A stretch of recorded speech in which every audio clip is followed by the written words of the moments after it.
I'd like to introduce Niki now, Niki Gorick, whose a book about faith in the City of London, her photographic book, was published earlier this year. She'll be sharing some of the images from that, and also telling you at the end how you can get your hands on a copy. Niki has been is a fine art photographer who's been specialising in images of London and Londoners for the last 20 years, if you follow her on Instagram, if you follow her on Twitter, you will see that she's incredibly good at capturing the true character of the city, and her career has spanned theatre photography, journalism, television camera work, script writing in Canada, Hong Kong and Scotland, as well as in London, but she's come back to London. She lives in London now and works here. And her photographs have been exhibited throughout London, including at the Barbican and the National Maritime Museum, and are in private and corporate collections. In fact, some of the images that we'll be seeing today and from her book, Faith in the City of London, are going to be in an outside exhibition run by the City of London Corporation from the 3rd of October to the 29th of November. And they will be in Checks Notes, Guildhall Yard and Aldgate Square for those 2 months. So you will be able to see some of them up close and personal in large format from the beginning of October. Another thing to encourage people to go back into the city. So without further ado, I will hand you over to Niki, and I will come back at the end and field any questions that you've got. So over to you, Niki. Hello. Right, I'm going to share my screen, get the right one up. Here we go. Right, good evening. Thank you for joining me. Okay, faith and money making. These are not necessarily two areas of human interest you would put together, but remarkably in London's Square Mile, they do coexist. This is the photograph from the cover of my book, Faith in the City of London, and it shows how over 400 clerics filled Paternoster Square, which is where the London Stock Exchange is, for the then Bishop of London, Richard Charteris's farewell celebrations in 2017. Now, this very grand send-off service took place in St. Paul's, and it sort of fits with the very high ceremonial type of event we've all seen on television. But for the book, I was much more curious to find out what, if anything, was going on in the other over 40 churches and places of worship within the geographical confines of the Square Mile. Here is one of them. This is St. Catherine Cree, as you can see, surrounded by towers of commerce, the gherkin and the cheese grater. And I was wondering really if these churches were still functioning, or were they just ancient buildings now occasionally visited by tourists. I suppose I was interested to discover if there is a spiritual life within one of the most financially driven parts of the world. And after over 200 visits to nearly all the city's places of worship, I can say that there definitely is, and that it's full of contrasts and diversity and surprises. For example, here is another one, St. Ethelburga's. This is on Bishopsgate, and again, it's sort of dwarfed by the offices surrounding it, including the gherkin. And just to give you some history, remarkably, this medieval church was one of the very few city churches that survived the Great Fire of London and the Blitz. But sadly, in 1993, an IRA bomb blew 70% of it to bits.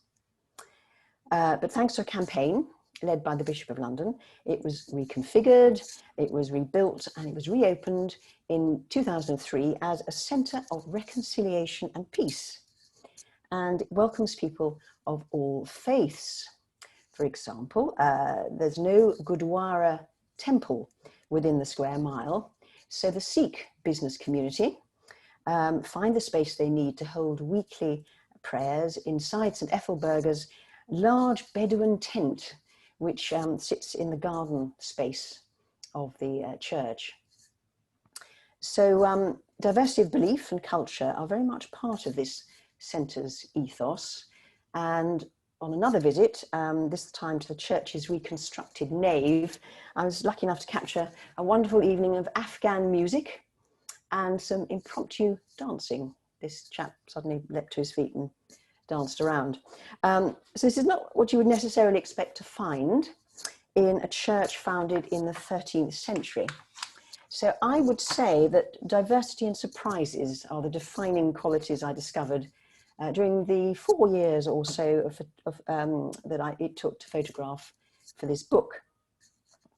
Now, this may be an extreme example of a surprising sight, but in the promotion for this talk, I did promise to show you wet fish displays. So here is one. It is the magnificent Harvest of the Sea display. And this is laid out every October by Billingsgate fish merchants at St. Mary at Hill Church as part of this church's Harvest Festival service. It's wonderful. Old Billingsgate Fish Market stands just down the hill from the church, and although the working fish market moved east, it moved away and it went to Poplar in 1982, the fishmongers still come back here to the church to celebrate this history, as well as to raise money for charity. This is all sold off after the service. So I discovered that these religious festivals and traditions are still very much part of life in the square mile. I had no idea that you can find donkeys processing through the city streets on Palm Sunday. Here they are getting a liberal sprinkling of holy water outside St. Vidast alias Foster, a church on their way from a service up at St. Giles Cripplegate Church near the Barbican, and they process down to meet the Bishop of London on the steps of St. Paul's. And this takes place at the beginning of Easter week, which of course is a very busy time for all Christian places of worship. And it's certainly full of drama. Here is the first fire of Easter, and it's being lit in the cloister at St. Bartholomew the Great, which is the church up near Smithfield, which is purported to be the oldest parish church in all of London. Despite appearances, the priest did survive to continue the service. Elsewhere at Easter, a circle of light is created at the Dutch Centre. Sorry, the Dutch Church is also called the Dutch Centre. And this is to celebrate the resurrection. And the Dutch have been worshipping here in the narrow streets of Austin Friars for over 400 years, ever since Edward VI, who, if I've got the history right, was the son of Henry VIII. He gave persecuted refugees from the Netherlands a church building on this site to practice in as Reformed Calvinists. This church that you see here is more modern. Sadly, the old one was bombed during the Blitz, but it's still very much a focus for Britain's Dutch community today. Not to be outdone, over at St. Bride's Church, after their own Easter service at dawn, the whole congregation is outside on Fleet Street by 7:15, ready for another great Easter tradition of egg rolling down this famous thoroughfare. So here you can see the Reverend Canon Dr. Alison Joyce, and she's leading the competition to roll the furthest, whilst of course trying to miss the everyday obstacles of taxis and buses. Things don't stop, but they do carry on. But it's not all about Protestantism. To mark Good Friday and the Way of the Cross, another procession sets off, this time from St. Mary Moorfields, which is the city's only Roman Catholic church. This is located up near Liverpool Street. And here this impressive lineup, even on a rather grey, chilly morning, was passing through the Barbican to make a complete circuit of the city, stopping at various points for prayer.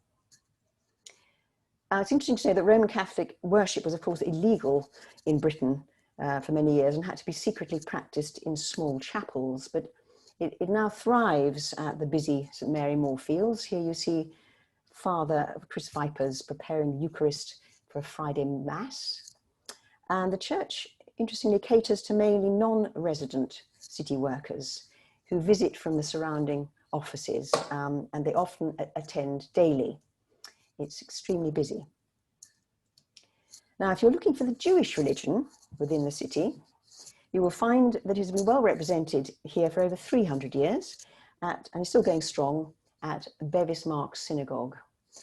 This is the only synagogue within the geographical confines of the square mile. And here you can see Rabbi Morris leading a blessing in front of the ark, which is open, and you can see the Torah scrolls inside. This is at the end of a wedding. It was a beautiful sight. A shaft of sunlight just happened to come in at just the right moment. Bevis Marks continues to host major ceremonial services for Anglo Jewry, as well as many family celebrations like this. In contrast, you've got the Romanians of the Christian Orthodox faith, and they were sort of relative newcomers to the city who had no dedicated place to worship. So 50 years ago, they started sharing the Anglican church of St Dunstan in the west, and this is on Ludgate Hill near St Paul's. Like many city churches, it wasn't being used on a Sunday because of the lack of, or the very low level of residents within the square mile. So St Dunstan's became the spiritual home for the Romanian community in London, and over 400 people would attend Sunday services lasting all morning, very family focused, grandparents down to babies. And it was all centered on this magnificent, richly carved altar, you can see in the background, that they managed to transfer from a Roman monastery and install at St Dunstan's in 1966. In fact, recently they have moved. They've gone to worship at St Mary le Strand Church, just outside the city. And it really was the end of an era.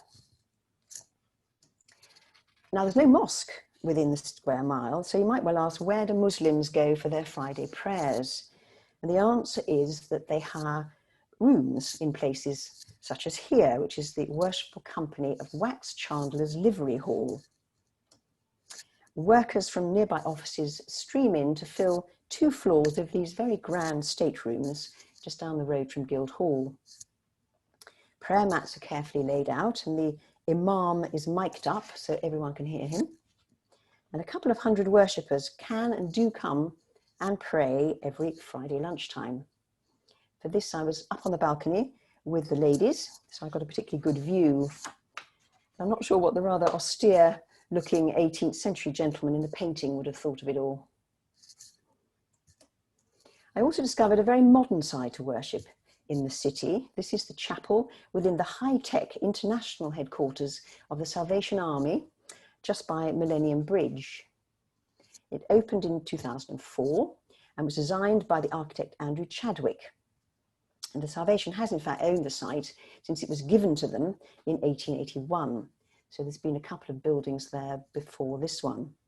And here you can see staff are holding morning prayers in a chapel filled with light reflected in through a sky wall of glass panels. It's absolutely beautiful. Now you might well ask, why is the Salvation Army wasting money on building and maintaining a headquarters right in the expensive centre of London? But with representatives in 127 countries, they felt it was important to maintain a central presence in Britain's capital. And for this new build, they rather cleverly sold a 150-year lease on the commercial property that was built on the rest of the site. So this meant that they got a fantastic new headquarters at almost no cost to themselves. And I'd highly recommend visiting it. It's a stunning building, and it has a brilliant cafe, and it's very well priced food. So these places of worship are certainly not boring. And I found this is usually driven by the clergy working inside them, as they're generally very outgoing, very gregarious characters with a well-tuned gift for communication. And this is certainly the case with the very busy Reverend Canon David Parrott.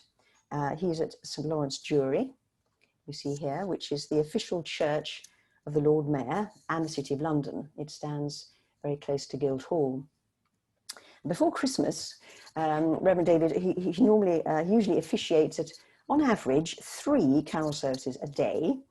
I think the record is 5. And there's no recycling of sermons. He does work very hard. And the 4 that I heard were all very clever, funny, and thought-provoking. He's renowned for his wit. And as you can see, for this one, he donned a sweatband. I think it was to illustrate a link between his experience of keeping fit and being a Christian. There are also many more women rising up through the ranks. The pioneer was the Reverend Catherine Rumans, who has been rector at St Giles Cripplegate at the Barbican since the year 2000. And she was the first woman to be appointed to such a position within the church. Do note her beautiful bangles and bracelets.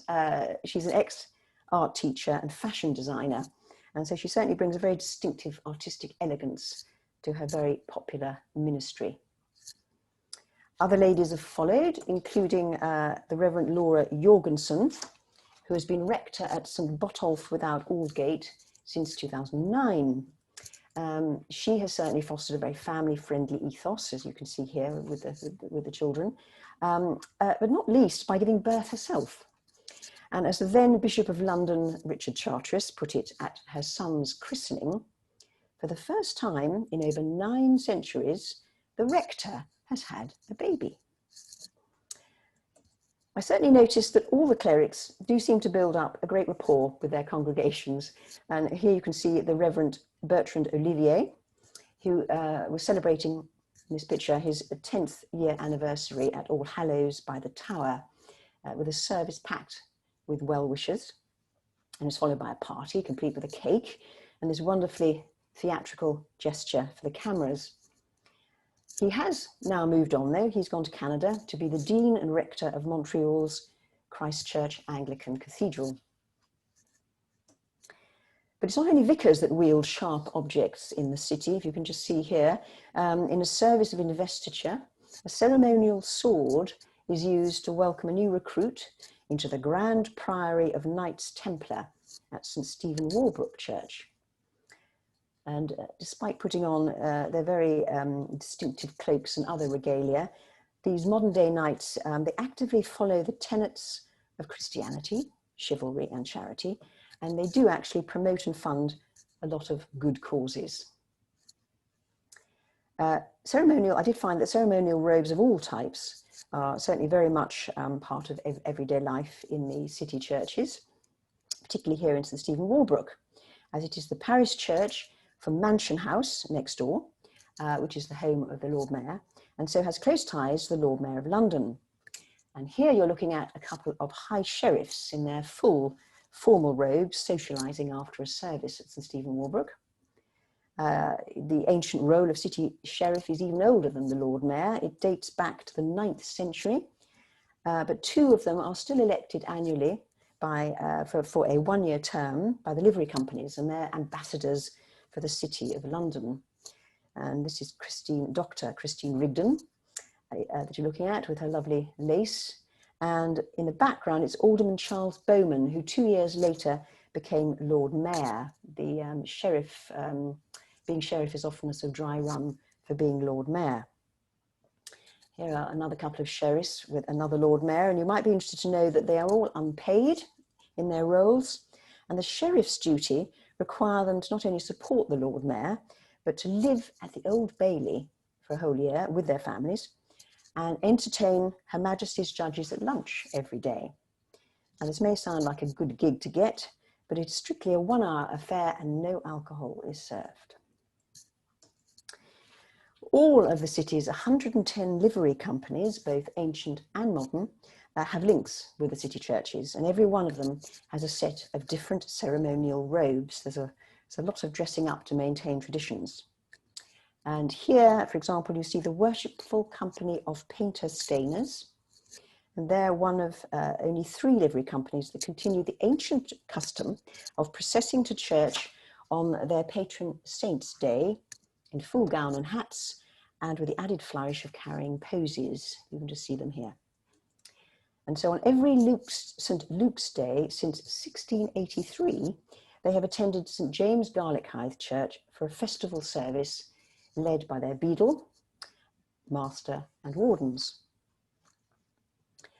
Military links and uniforms are also much in evidence in the city, particularly on Remembrance Day, which is strongly marked within the city in many of its churches. Here, this is St Catherine Cree. The Lloyd's Insurance branch of the Royal British Legion brings together young and old for a very moving service. Later in the year, towards Christmas, the Royal Marines, you can see here in their green berets, they always hold their annual carol service at St Lawrence Jewry, where their regimental colours, which are just being slotted in here, and then their renowned buglers create a unique atmosphere. It's certainly quite something to hear these sounding out at the end of the service. Now, this brings us to a very important part of what goes on in city churches, which is the amazing amount of music of all kinds played and sung to an incredibly high standard. And it's not always of the type you would expect. Here on St James's Day at St Catherine Cree, a jazz band leads the congregation, including the highly acclaimed choir from the Lloyd's Insurance. You can just see them standing there in the background. And they're all being led out by this wonderful band into the garden after the service for a celebration supper of jerk chicken. And you guessed it, very appropriately, they were playing When the Saints Go Marching In. Choirs, of course, are to be expected, but not every church can boast a top-class choral group like the Temple Choir. This is renowned for not only producing sublime singing within the magnificent acoustics of Temple Church itself, but for also tackling and recording new work and for touring the world. They're much in demand. But there's choral abundance in both large and small groups in most of the city churches. Here it's the 30-strong English chamber choir who choose to rehearse and perform in St Andrew by the Wardrobe. And many of these choirs can be heard for free during lunchtime performances and services, and it's well worth checking these out. It's also worth checking out the annual Barbican Arts Centre's Sound Unbound Festival. This is when St Giles Cripplegate Church becomes a venue for such contrasting musical styles as the exuberant 12 ensemble, here playing Mendelssohn with a flourish, and a Belgian electronic band called Zwerm performing their interpretation of Tudor music. It was very well received. Now, what I also hadn't realised was just how long faith has been around in the City of London. 7 metres below its new European headquarters, Bloomberg has reconstructed the remains of the Temple of Mithras. You can go and visit this for free, and I'd highly recommend it, as it's a wonderfully immersive experience of pagan worship in Roman London from almost 2,000 years ago. You can see it here, it's all recreated with light and sound and smoke, it's fantastic. Back then, members of this mysterious cult of Mithras, and they were often soldiers, met in private, dark and windowless spaces, focusing on the mythological scene of this god Mithras killing a bull in a cave.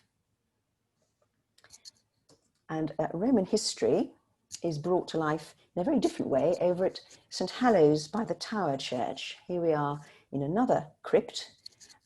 It's another dark and windowless space, but this time the centurion is an actor, and he is dramatically conjuring up life in Roman Britain for a class of school children.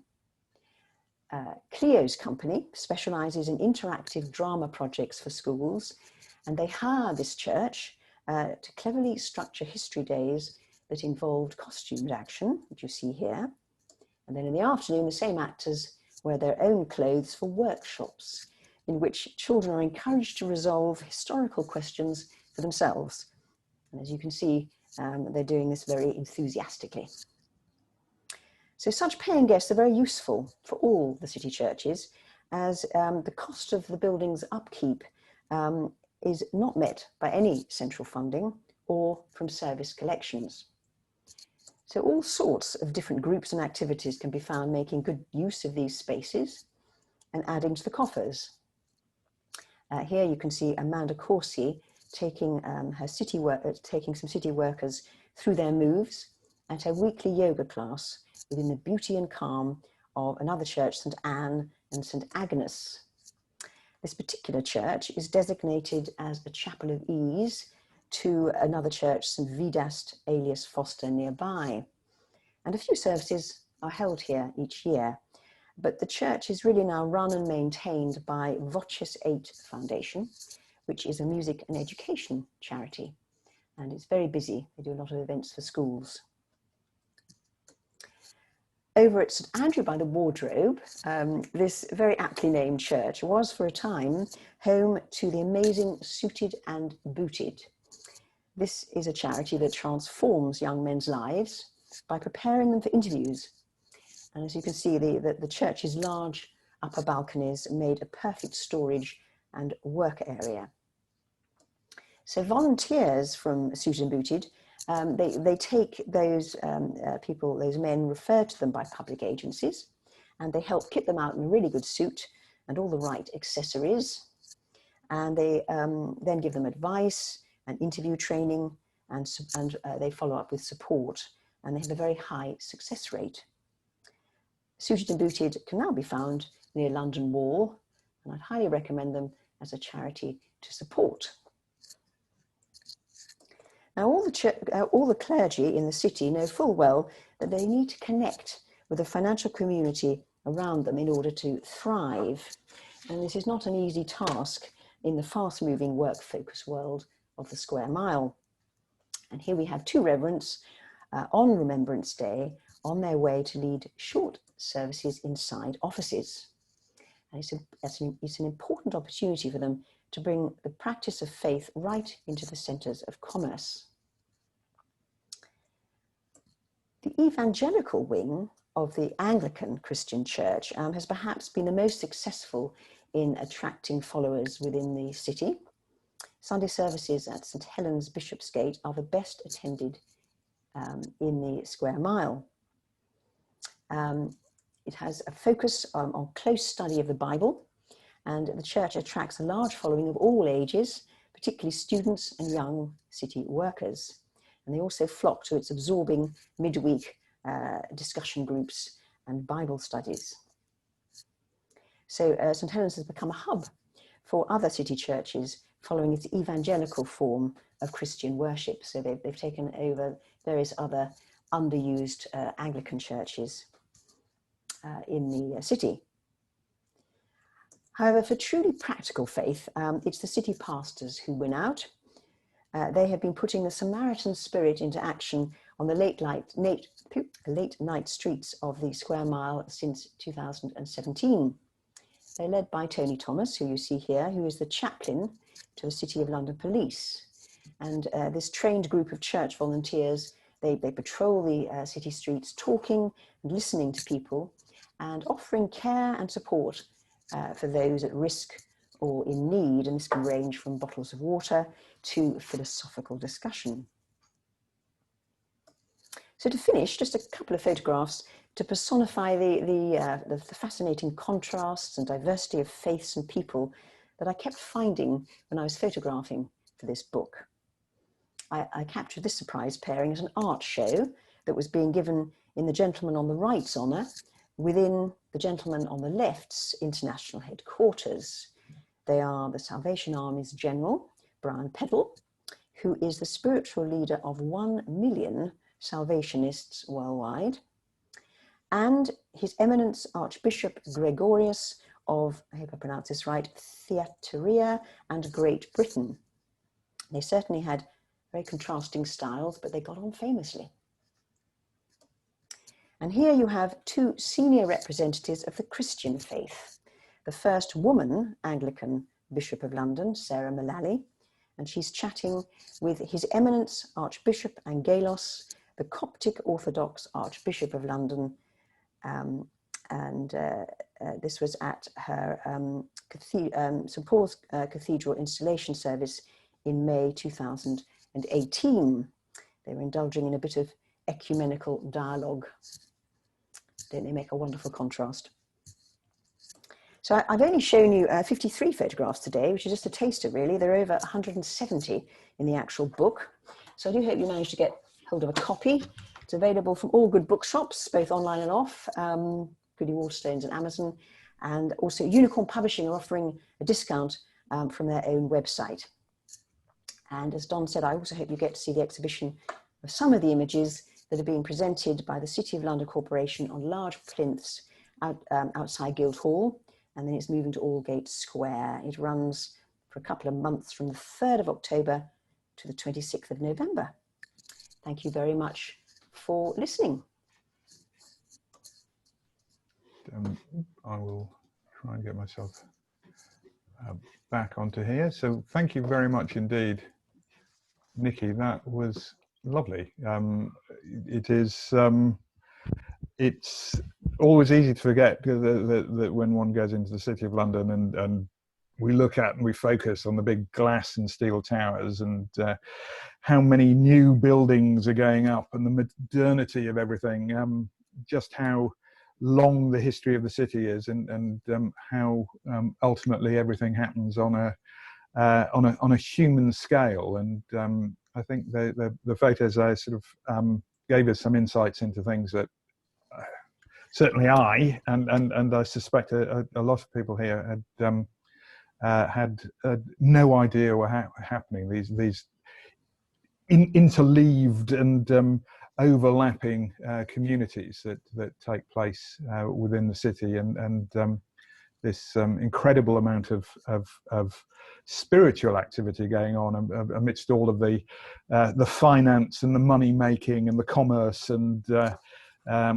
things that we think of the City of London for. So thank you for showing us those. If anyone's got any questions, do please bash them into the little Q&A thing, and we shall try and answer them. There's a couple from Moira to begin with that I forget which photo it was, but she's saying there's a beautiful wall of icons for the Orthodox worship. Do you know any more about those? I can't remember which, I wasn't paying attention. Yes, well, I think, if I got it, was it the Romanian Orthodox carved altar, which was backlit at the background with lots of icons on? What was that what she meant? I think it could well have been, yes. I just know that it used to be in a monastery in Romania, and then it was transferred over piece by piece and then reconstructed in St Dunstan's. And I presume now they've moved to St Mary Le Strand, it's been moved there, which must be quite a feat. I haven't obviously been able to get into St Dunstan's recently to check whether it's moved, but I can only imagine that they would want to move it with them because it was very much part of their service. There's some other photographs in the book that show the priest coming out through a door, which is at the base of the altar, and it's all very much part of the service. And Moira also asked, we saw the pastor of the of the city police on doing some of his outreach, and also you've got the Salvation Army headquarters there. Are there many homeless people in the square mile? Do they? I mean, one sees the odd sort of big issue seller, but it seems to be sort of fewer homeless than you would see in say the West End. Yes, whether that's true or not. You are probably right. Certainly, the city pastors are brilliant. I mean, I followed them for a whole night, and they did a fantastic job. You obviously get a lot of people who perhaps had slightly too much to drink, and at 2 o'clock in the morning might need some help. And the trains have obviously stopped working, so they have to then help them phone, I don't know, for taxis and things if they can afford it. As for homeless, I think there's probably fewer because I think there's funny enough, because there are so many churches, I think there's a lot more support, not just from the city pastors. Yeah. And Joe does wonderful photos, and what's your next project going to be that you're working on now? Oh, that's difficult. I mean, I've got various things I've been working on in sort of tandem, one of which is, funny enough, looking at the ceremonial robes, of which you've seen some within the city, because you've got a whole range from the Lord Mayor going through the livery companies, obviously the clerics, so I'm kind of looking at how, you know, it's not just people poncing about in fine robes. They very much use them every day. If they go to a council meeting or, you know, something like that, they will wear them. So it's just to show them, rather than serried ranks of people lined up for a formal photograph, is to show how they're being used. So that's certainly one project that I'm working on. And I'm also looking at perhaps the links between Greenwich and London, with the river joining them, the sort of domes that you've got there, St Paul's, and obviously the observatory and the history. That's something that quite interests me. But I've been quite busy with the book and with the exhibition, so I haven't really had much of a chance to think. But those are two ideas that I've got. Right, and a couple of comments. Joe, talking about the homeless, says to listen to Radio 4's The Patch. Yes. So during lockdown, have taken over the YMCA, and previously no provision, but the policy's changing. And Alan says that the Romanian move to the Strand is only temporary, apparently. Ah. So, That's maybe interesting. maybe the icons won't move. They will stay and then come back again. But we shall see. Sorry, and Joe says the Youth Hostel Association rather than the YMCA. So sorry, I'll clarify that. Paul asks, you talk about the pressure on the churches to interact with the banks to keep donations coming in. Was it generally a comfortable relationship that you observed? Are the church leaders happy with that sort of relationship and needing to have money flowing in from the city? I don't think it's not just the banks. I think they don't like to be too close to specific people so that they don't get sponsors. But I think luckily, because the livery companies all have links with the city churches, a lot of business people get to know the churches, because a lot of people have never set foot in a church probably, but because they're livery company, because a lot of them join them because it's a good networking thing, and they do a lot of charitable work, which they keep quiet about. But I think from that, people then donate personally, or they support them. I think it's much more low key. It's not a case of, I don't know, one of the banks saying, right, we'll support all Hallows, and it's I think they're more concerned. The churches are more concerned to welcome people in for pastoral care. You know, they're not shaking the box first. I certainly didn't get that impression. Yeah. Fantastic. Any more questions? Final questions from anyone? No, don't think so. Just type them in if you are. But just to remind people, next thing we've got coming up is a virtual tour. It's on a Saturday morning of the area around Finsbury Park and Stroud Green. Then there's 2 weeks today, the London and the transatlantic slave trade. So looking at a very different aspect of the City of London to today's. The panel discussion about recovery from lockdown, about what local high streets are doing, has gone live. I've just checked that, so that's open for booking.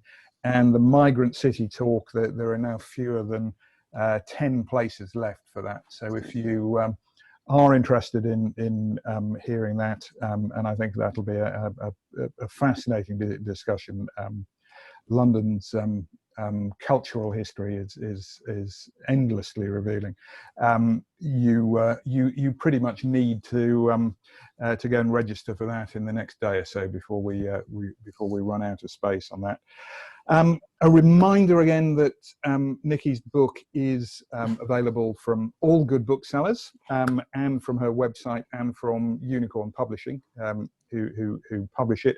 And as she said, there's a discount if you order direct from the publisher. So if you don't want to give Jeff Bezos yet more money, go direct to the Unicorn website or Niki's website and order the book there. And that her exhibition will be the public exhibition, the outside exhibition in Guildhall Yard and at Aldgate Square from the 3rd of October right through until the 26th of November. So hopefully we will all be feeling a lot more confident about going into town, going and visiting some of these churches and places of worship that we've seen today. That I've been in a few churches in the City of London, but there are lots more to discover, and I think it's something perhaps that we can all do, is get ourselves into the city and explore some more of these. And if we tie it up in October and November with seeing some of the photos as well, that will be a perfect way of getting a little bit more footfall into central London. So thanks again, Niki. Thank you all for joining us this evening. Yes, check out the website for more events, and I will hope to see you all soon. Thank you all very much. Thank you very much. Thank you. Bye-bye. Bye.